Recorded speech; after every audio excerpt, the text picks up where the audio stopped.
So around a month ago, the newest addition to the Legend of Zelda series, Tears of the Kingdom, finally came out after it was initially announced 4 years ago. And I've been playing it pretty much whenever I've had the chance since the launch, and now after having played it for more than 100 hours, I'm pretty much done with it and decided to make a critique/analysis video on it just to share my thoughts with you guys. I touched upon the game just a little bit in my earlier video about blind playthroughs, but since then, after spending most of my free time with it, I've been able to form a much clearer opinion about it. And so has the rest of the Zelda fanbase. And looking at the reception now, after some time has passed, it's been overwhelmingly positive. Despite the long wait for a direct sequel after the release of Breath of the Wild 6 years ago, it turns out that the hype never really died down, and just on the sales numbers side, the game's been a massive success, selling more than 10 million copies in just the first 3 days. Critic reviews have been pretty much unanimously positive, praising the game's sense of adventure and the improvements that were made on the series' previous entry, and it's even starting to look like Tears of the Kingdom is a pretty safe lock for Game of the Year in 2023. But there's also been a small but vocal part of the Zelda fanbase that, ever since the release of the gameplay trailers, have been worried about just how similar the game is to Breath of the Wild, calling the game a low-effort sequel or a glorified DLC. And while most of this type of criticism has died down a lot since the release of the game, I've been still seeing some takes on YouTube and Twitter especially expressing disappointment over how seemingly little has changed in Tears of the Kingdom when compared to Breath of the Wild, despite the 6-year break between the titles.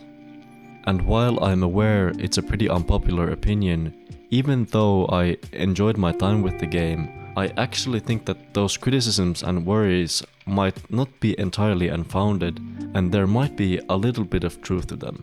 And in addition to giving my overall take on the game, that's what I want to explore. What does a sequel need to do in order to be actually good instead of just feeling like a DLC to the original game? And does Tears of the Kingdom actually manage to reach those goals? To be able to stand on its own as the masterpiece it's being praised to be?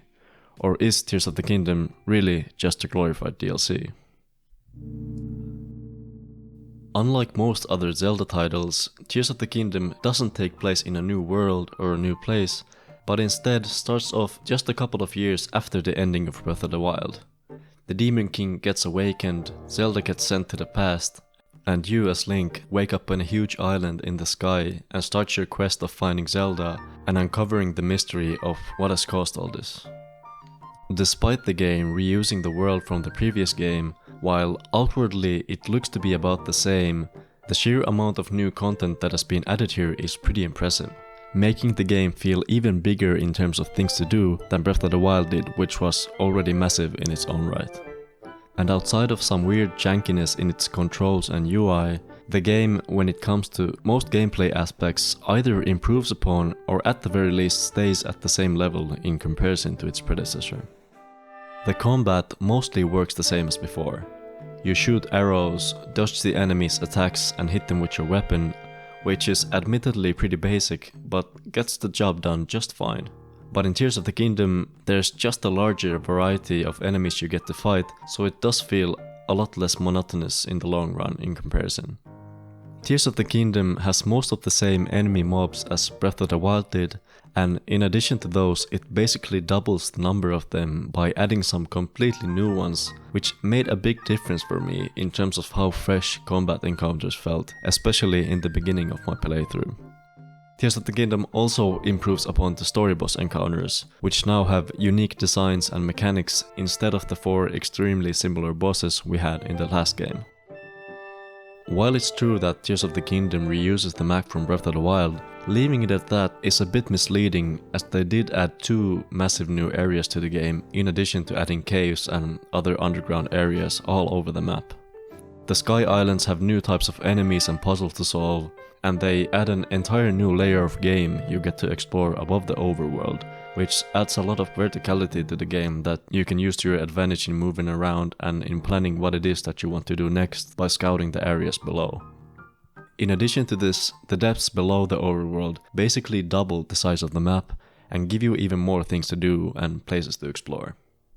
When it comes to its aesthetics, the game uses that same cel-shaded style that still looks fresh today despite other games trying to emulate it. The overworld is just as lush and pretty as it was before, and the overgrown ruin, lost ancient technology vibe in the Sky Islands makes them stand out amongst the rest of the game and does a great job of enhancing those time travel aspects that are a key part of the story. Aesthetically, the depths is my favorite area in the game. Everything from the menacing horn sound effect when diving in to the pitch black quiet darkness in the area makes it seem like you've stumbled into something forgotten and dangerous. But when you start finding more and more of the checkpoints that light up the area, the otherworldly purple-green landscape that slowly opens up actually looks really cool. Thanks to the new abilities that were added, messing with the game in a sandboxy way is even easier than it was before. Just a little bit of creative use of Ultra Hand, Recall and Ascend together allow you to break the game and get you pretty much wherever you want to go, and the game makes no attempt to stop you from doing this, which made the possibilities feel endless in comparison to Breath of the Wild, where the abilities and solutions to problems felt significantly more limited. Having the freedom to come up with a crazy idea, executing it, and it actually working was honestly the best part of the game for me.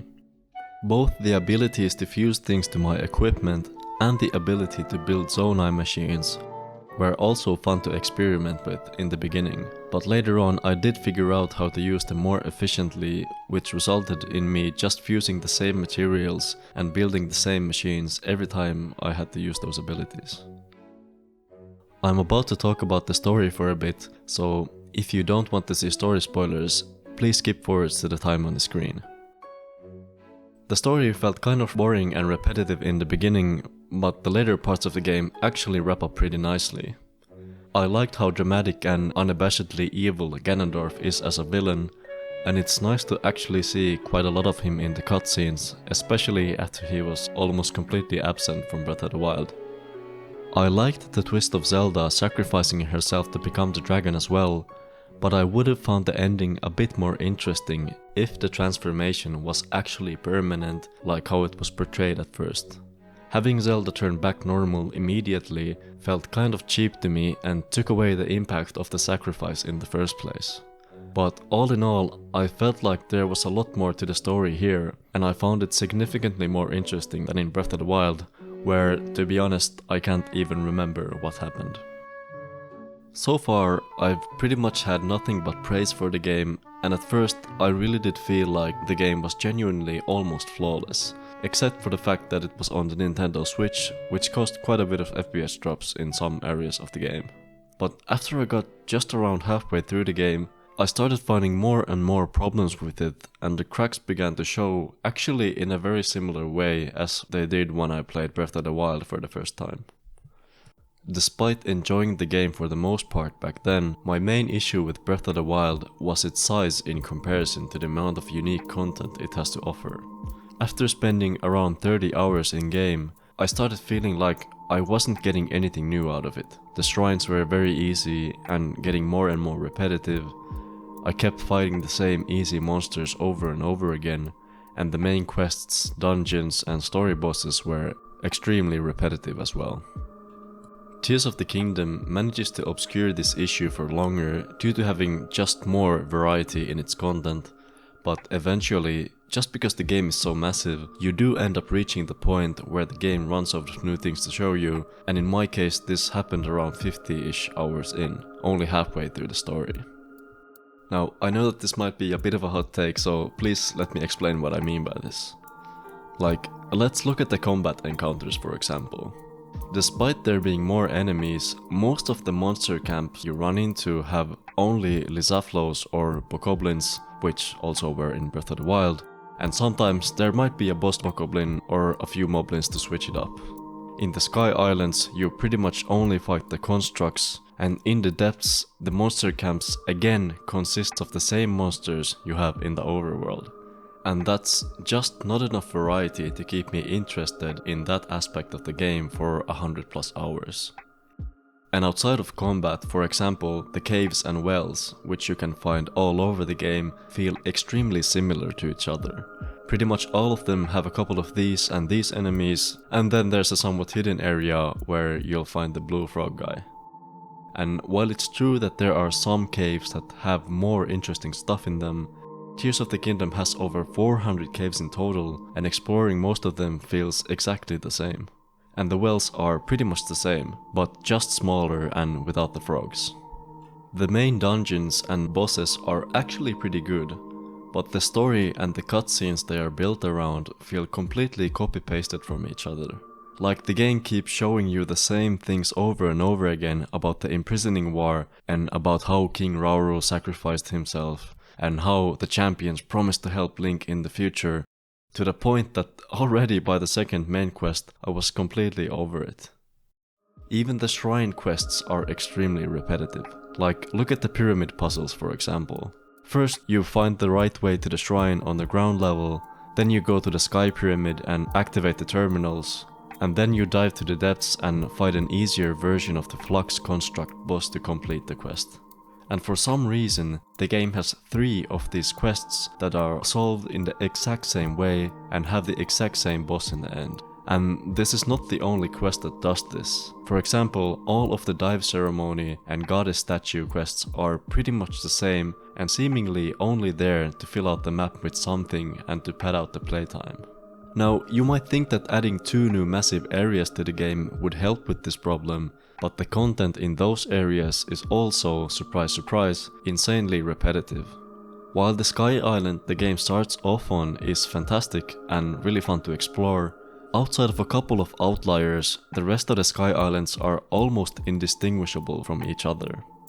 You literally have the same green stone shrines and Flux Construct boss fights above pretty much every Skyview tower, and the depths is even worse with this. Whereas the enemies in the Sky Islands are pretty rare in the overworld, the depths have one unique boss and normal enemy, and the rest of the depths is just filled with the same enemies and bosses that also exist in the overworld. Despite the depths being absolutely massive in scale, there are only 2 quests that I could find, and other than that, it's just Yiga camps that you can literally beat in one hit, repurposed content from above, or just barren wastelands and pitch black nothingness. Now, by this point, I know it might sound like I hated the game, but that's not true. I really did like it for those first 50ish hours of gameplay, and I also enjoyed the final couple of story missions as well. But overall in its design, I feel like Nintendo emphasized quantity over quality, and that there's just not enough unique content here to justify the size of the game. And in fact, I would have probably enjoyed it more if they had just cut the repetition out entirely and made a smaller and more focused game instead. And to be honest, they did reuse a lot of content from Breath of the Wild, all the way from the enemies, map and story structure to smaller, less significant things like animations and items. But to figure out how much of that is a problem here, I want to first explore what makes a good sequel in the first place. When thinking back to all of the sequels that I have played, I noticed that there are 3 things that a sequel needs to do in order to be successful. First, the sequel should include the best parts from the original game. This means that the developer should recognize what made the first game special in the first place, find its positive defining characteristics, and then reuse them again or repurpose them to fit the sequel. Not only is failing to do this kind of risky, but deviating too far from the spirit of the original game can make the sequel feel kind of detached and more just like a separate game entirely. Secondly, a good sequel should fix the main issues with the original. If there are some glaring flaws that made the game worse or unfun in some way, in the perfect sequel, the developer should have recognized them and made sure that they don't reappear. And third, a good sequel should add enough new material to make sure that it actually ends up being its own thing and doesn't just feel like a DLC or an annual sports game style cash grab. I feel like I should mention that these conditions only define the game's effectiveness as a sequel and not necessarily as a standalone game. A sequel could, for example, at the same time be a good game, but not so great of a sequel. Like in the case of a game like Final Fantasy X and its sequel, X-2, where, while X-2 is a fun game, If you're expecting a similar kind of experience to the original, the huge tonal shift between the two would probably leave you really disappointed. Also, one of the things that gets called out from time to time when it comes to sequels and game series is the matter of recycled assets and animations. Some internet people love to point out when these things get reused, but personally I don't think it's a problem. Usually when I get tired of a game, I'm pretty sure the problem has never been with the assets or animations being reused. And as a matter of fact, if I see some reused stuff, it just makes me happy that the developers saved some resources on it and spent their time on something that might actually have an effect on the quality of the game. But in terms of an example of a good sequel, one that does most things right and actually reuses a ton of assets, is the final game in the Dark Souls series, being Dark Souls 3. And I feel like if we look at it through the lens of the three conditions I just outlined, it's pretty easy to see why it's so good.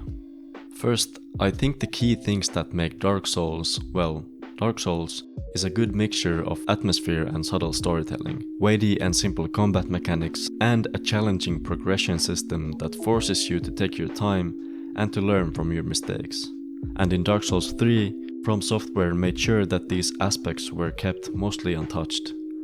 The subtle storytelling through item descriptions works the same as before, the combat is roughly the same and feels even better than before, and the gameplay loop of finding bonfires and having to beat difficult bosses in order to make progress is still there. Secondly, Dark Souls 3 also addresses the problems that appeared in Dark Souls 2 by making changes to fix issues in level design, combat, and character customization. Instead of relying on large enemy quantities, Dark Souls 3 has a more focused approach in its levels, where the difficulty comes from uncomfortable enemy placements and well thought out sequences of areas.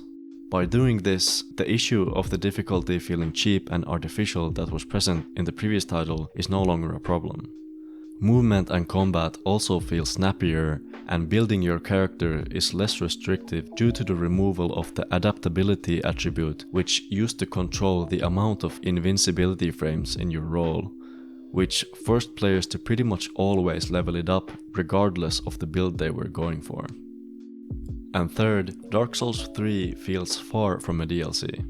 While there are some repeat enemies from the earlier games, most of the bosses and enemies are completely new, and they also behave differently in order to force you to take a different approach when fighting them. In the earlier titles, you used to be able to just spin around the enemy to win, but in Dark Souls 3 this was taken into account in the enemy design, and now most enemies immediately punish you for attempting to do that. Effectively, this means that while the combat mechanics are mostly the same, the contexts in which you use them feels very different. Also, while there are some references to places and people from Dark Souls 1, the map and the levels are completely new. The story also utilizes the elements from earlier games to create a new and satisfying conclusion, which works as a fantastic goodbye for the series. Which brings us to the point that making an argument for Dark Souls 3 being a DLC just wouldn't make sense. It's without a question its own game. Which cannot be said for something on the opposite end like Overwatch 2 for example, where changing some maps and game modes around, making some balance and visual updates, and adding a battle pass and overall making getting skins for free more difficult than it was before felt more like a yearly update instead of a new game. Or for another example, we can look at those yearly sports games where the biggest change is the number at the end of the name. And now let's bring this video back on the rails and go back to Tears of the Kingdom to see how it holds up as a sequel considering those three conditions. In my opinion, the two things that make Breath of the Wild special is the exploration and the creative sandboxy freedom achieved by Link's abilities. And Tears of the Kingdom actually hits it out of the park for both of these. Any interesting place that you see in the distance is reachable, and due to the addition of Sky Islands and the depths, there's even more exploration to do, and even more ways that you get to do it. And while the abilities were awesome in Breath of the Wild, they feel very limited in comparison to what is possible in Tears of the Kingdom, where the basic abilities feel more useful and versatile, and the ability to build machines and vehicles allows you to bring your imagination to life at a more tangible level. When it comes to fixing the issues of Breath of the Wild, it of course depends entirely on your opinion on what is or isn't the problem. But from my point of view, Tears of the Kingdom completely fails to do this. While the larger amount of variety in content manages to obscure the issue for longer, the problem of repetitiveness is still there. It just takes more time to get to the point where it becomes an actual issue.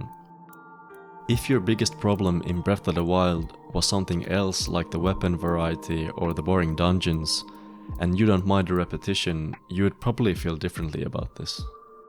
While the game does add a lot of really creative and cool things, like the new areas, abilities, enemies and story, when it comes to adding enough new content to the game to make it its own thing, well, I mean, just look at the things that were repeated from Breath of the Wild. Starting from the entire map, the combat mechanics, most of the enemies, the story structure, you go to the 4 things on a map and then you do the thing. Some of the quests are the same, the things that you do in the game, like the shrines or finding Koroks, is the same. You open up the map with the towers in the same way, you buy the same armor, you level up the armor in the same way, you have the same items, and the game even looks and feels almost exactly the same. Now personally, even though the game is very similar to Breath of the Wild, it's just on the edge for me.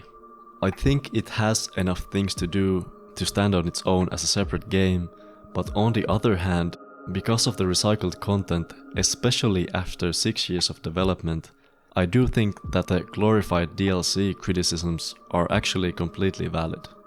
This amount of reused content definitely hurts the game as a whole and its effectiveness as a sequel, in my opinion. Because to me, it just felt like an upgraded and bigger version of a game that I've already played before. But even when taking these things into account, overall, I can't say that it's a bad game, and I did enjoy playing it for the most part. It does have some pretty big flaws though, and when thinking about Breath of the Wild, despite it also having its flaws, considering the effect it had on the gaming landscape back then and how innovative it felt at the time, Tears of the Kingdom feels pretty disappointing to me in comparison. And that's pretty much my take on the game. I actually want to bring up the fact that it felt like there was kind of a negative atmosphere around the release of this game, and it seemed like people were really trying hard to find ways to shit on it even before it came out. And I think it might have had to do with the pretty deranged stuff Nintendo had been doing around the time of the release. Like for instance, making an example of a hack seller by pretty much taking a slice of his income for the rest of his life, and also striking channels that have uploaded content about modified Nintendo games. While criticizing Nintendo for these things is completely valid, I think when talking about a game or any work, it's more productive to be clear what you're actually criticizing.